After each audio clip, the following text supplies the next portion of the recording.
Hey,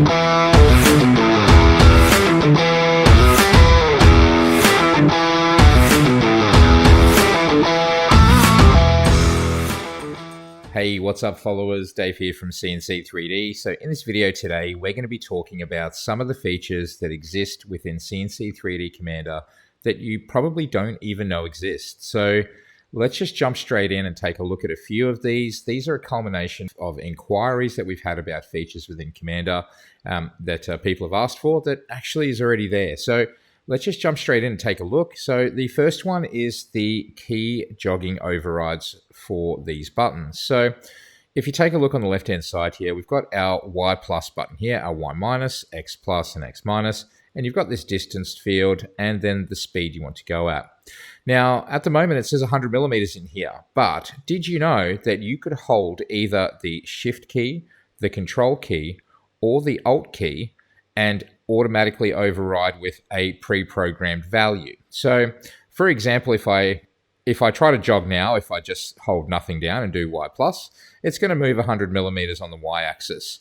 Now, if I hold down the Control key and try that again, you can see quickly while I hold it down, it's 0.01 millimeters.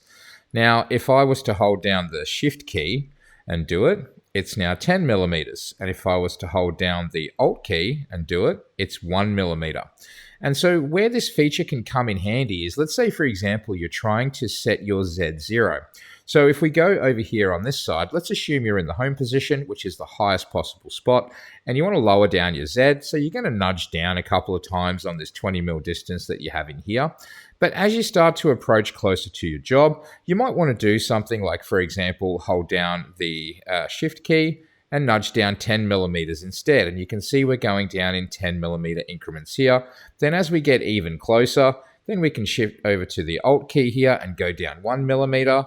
And then just as you're starting to get really close, you can hold down Control and do your 0.01 millimeter movements here. Now, these are actually configurable. So if we just disconnect here and go into settings, you'll see that under the General tab, you've got these jogging button overrides, and this is where you can actually configure the distances. Now, whether you are imperial or metric, it really makes no difference. This is just a number that it will send through to the controller, so feel free to adjust these to best suit the type of machine that you have. You know, for example, you might not want to move 10 inches when you hold Shift. You might only want to do 1, and then you might want to do 0.1 inches, and then maybe do 0.001 here. So that's entirely up to you what you choose to do. Just remember to hit the update button down the bottom. So let's reconnect back to our controller. So that's probably a very handy one, is the jogging buttons there. Now, the next one for us to take a look at is basically the ability for you to either zero individual axes here for the job coordinates, or for you to set them to a specific value. So a lot of you are probably used to hitting the 0 job button down here, and that probably works really well for you most of the time. Or you can choose to go into set job, and you can choose to obviously set these however you would like. So we'll put, say, 20 into here, and we'll put 30 in here, and hit set job coordinates, and you'll see it will go through and basically adjust all of these numbers for us. Now, what we can do as well is you can actually double click on these individually. So for example, with the X-axis, we can double click here and we can type in a number. So we could make this, say, 35. And then that will go ahead and change just X to 35.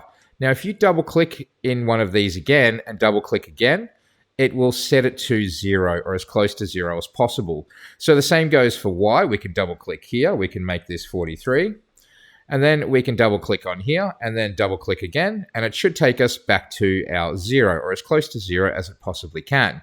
Now for the Z axis, again, we can do that too. Basically, it'll work for any of the up to 6 axes that Commander supports. So we can make that 20. So that is another handy feature that a lot of people didn't know actually existed.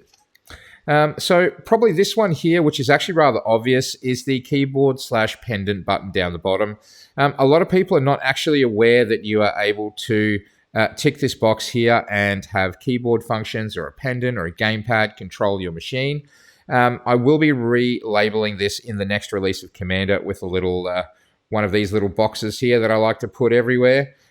Which basically explains what it does, and I'll be rewording this to external control. But for now, in this version, of 306 build Commander, it is currently keyboard pendant. So just remember to tick that box if you want to do that.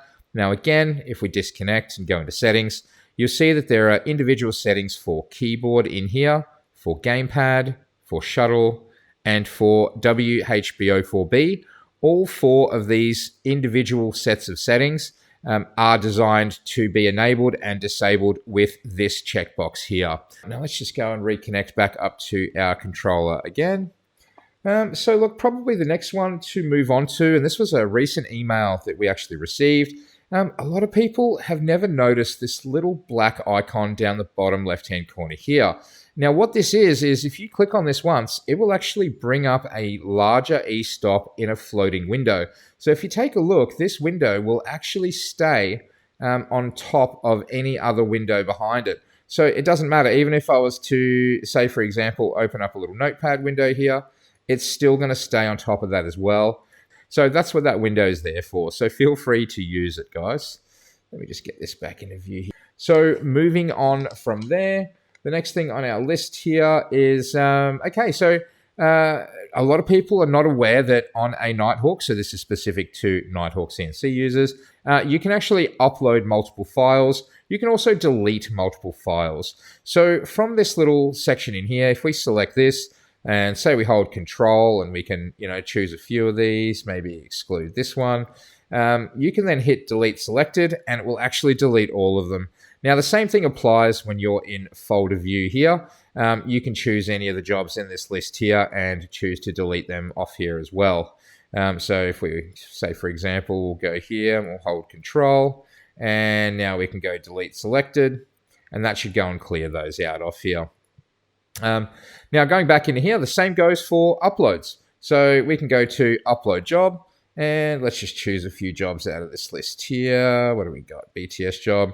Even though we're probably going to overwrite some of these files, let's just select a few and we'll go ahead and let these upload and see how we go. Just give it a little bit of time as it goes through each job. We do need to wait for the Nighthawk to stabilize between jobs. But yeah, it should upload as many number as you want. So if you do have a job that involves multiple files, you can literally upload them all in one go if you wish. So we'll just let this complete and then carry on to the next part. And there you go. That's basically gone ahead and completed now. And you can see all of the files that we've uploaded are now in this list. So that's basically how that works and is nice and easy for you to do. Now, the next thing for us to go through is the actual help menu. When you first go into help, the first tab is your support tools. These are all just handy little things with a little description on the side. You obviously have user guides. So for those of you with a CNC3D machine, all of your machine manuals are right here. And of course, if you have a CNC3D controller like a Nighthawk or a Scribe, your manuals are right here. So you just have to click on the link and basically it will go through and load up your user manual. So basically, that should be fine. Now, this support topics tab at the top is really handy. Now, this is some of the most common stuff that we do get. We had one through the other day, which was basically, I've accidentally installed a CNC3D machine profile and now I can't change settings. So if you just double click on any of these in the list, it will actually open up in your browser. So obviously there's quite a few in here and we're going to continue to obviously put them on our website and load them in here with each Commander release. So definitely go through the help menu in Commander. It is worthwhile. There's also handy links for you to be able to reach out to the community or reach out to us directly. And that's basically what you can choose to do. So yeah, have a look in here first and there's probably going to be answers for you. So the next thing at this point in time that we want to go through, how to reset the new machine wizard. So the new machine wizard is when you very first install Commander and the first time ever that you connect up to your controller, there is a new machine wizard which pops up. So all of you will see this when you install Commander and run it. If we hit disconnect, we'll go into settings. So there is this button in here on the general tab, which is reset machine wizard. And basically what it will do is the next time you connect to your controller, the new machine wizard will pop up again. So if we try to connect now, it should ask us. And obviously you can choose to go to new machine wizard, which will take you into it, or you can click my machine is set up. Please note the default value here is this tick for it never to appear again, which is why it's easy to lose. But if you need to reset it, that's where you can do it in the settings menu on the general tab.